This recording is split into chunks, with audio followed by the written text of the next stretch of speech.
আমার নাম অহনা। আমাদের বাড়ির পেছনেই আছে একটা পরিত্যক্ত কবরস্থান। অবশ্য সেই জায়গাটা এখন মাঠ। আগে সেখানে লাশ কবর দিলেও এখন আর কেউ দেয় না। বিকেল বেলা বাচ্চারা খেলাধুলা করে। আমি যে রুমে ঘুমাতাম সেই রুমের পেছনের জানালা দিয়ে সেই পরিত্যক্ত কবরস্থান সেই মাঠটা দেখা যেত। খুব কাছেই বলা চলে। এই রুমে আমি আর আমার ছোট বোন অদিতি একসাথে ঘুমাই এবং অন্য রুমে বাবা মা ঘুমায়। আমাদের বাড়িটা চারপাশে দেয়াল হলেও ওপরে টিন।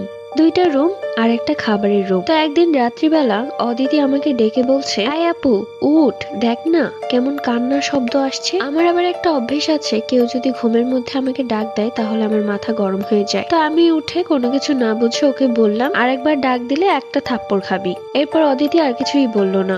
সকালবেলা অদিতির প্রচন্ড জ্বর। ওর এভাবে হঠাৎ জ্বর আসার কারণ বুঝতে পারলাম না। আমার মনে পড়ে গেল রাতে ও কি যেন একটা দেখে ভয় পেয়েছিল, আমাকে ডাক দিয়েছিল। নিজের উপর নিজেরই রাগ হচ্ছে, কেমন বোন আমি। যাই হোক, মাকে সবকিছুই খুলে বললাম। ও হয়তো কোনো কিছু দেখে ভয় পেয়েছে, রাতে আমাকে ডাকছিল কিন্তু আমি উঠিনি। এই কথা শুনে মা আমাকে প্রচন্ড বকলো। তো সেই রাতে আমার বোন বলল এই রুমে আর ঘুমাবে না, সে মায়ের সাথে ঘুমাতে চায়। যেহেতু ওর জ্বর ছিল তাই মায়ের রুমে ও ঘুমালো। তো আমি ঘুমিয়ে আছি, হঠাৎই আমার মনে হলো জানালার কাছে এসে কেউ কান্না করছে। আর কান্নার শব্দটা এতটাই হৃদয় বিদারক ছিল যে চোখ দিয়ে পানি বের হয়ে যাবে এমন অবস্থা। আমি হুড়মুড়িয়ে উঠে বসি, মনে মনে ভাবতে লাগলাম কে মারা গেছে। আমার এভাবে উঠে বসতে দেখে কান্নার শব্দটা কোথায় যেন মিলিয়ে গেল। মনে মনে ভাবলাম হয়তো স্বপ্ন দেখেছি। তাই আবারও ঘুমানোর চেষ্টা করলাম, কিন্তু কোনোভাবেই আমার ঘুম আসছে না। কিছুক্ষণ পর আমার চোখ লেগেও আসে। ঠিক তখনই সেই কান্নার শব্দটা আবার শুনতে পেলাম। আমি ঘুমন্ত অবস্থায় চোখ মেলে তাকিয়ে শব্দটা শোনার চেষ্টা করলাম।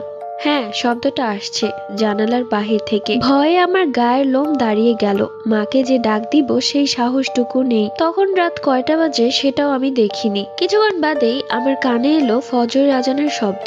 ঠিক সাথে সাথে সেই কান্নার শব্দ কোথায় যেন মিলিয়ে গেল। আমি আর এক মুহূর্ত দেরি না করে দৌড়ে গেলাম মায়ের ঘরে। এরপর আমি সবাইকে সবকিছু খুলে বলতে নিলে অদিতি আমাকে বলল সেই রাতে সেম একই শব্দ সেও শুনেছে, যার কারণে ভয়ে আমাকে বারবার ডাক দিচ্ছিল। সেই দিনই বাবা একজন হুজুরকে ঘরে নিয়ে আসলেন। এরপর সে হুজুর পুরো বাড়ি ঘুরে দেখলেন। আমাদেরকে বললেন যে সে তার জিনের মাধ্যমে অনেকগুলো খবর পেয়েছে। তিনি বললেন এই বাড়িতে একটা দুষ্ট জিনের নজর পড়েছে এবং প্রত্যেক রাতে সেই এভাবে কান্না করত। ভাগ্য ভালো যে সাহস দেখিয়ে জানালা খুলতে যায়নি, নয়তো সেই দিনই মারা পড়তাম। এরপর তিনি পুরো বাড়ি বন্ধ করে দিয়ে যায়। এরপর থেকে আর কোনো কান্নার শব্দ শোনা যায়নি। কিন্তু বাবা অনেক রাতে বাড়ি আসার সময় দেখতে পেতেন সেই পরিত্যক্ত কবরস্থান, মানে সেই মাঠে দুটো আগুনের গোলা গোল হয়ে ঘুরছে। ঘটনাটি লিখে পাঠিয়েছে অহনা।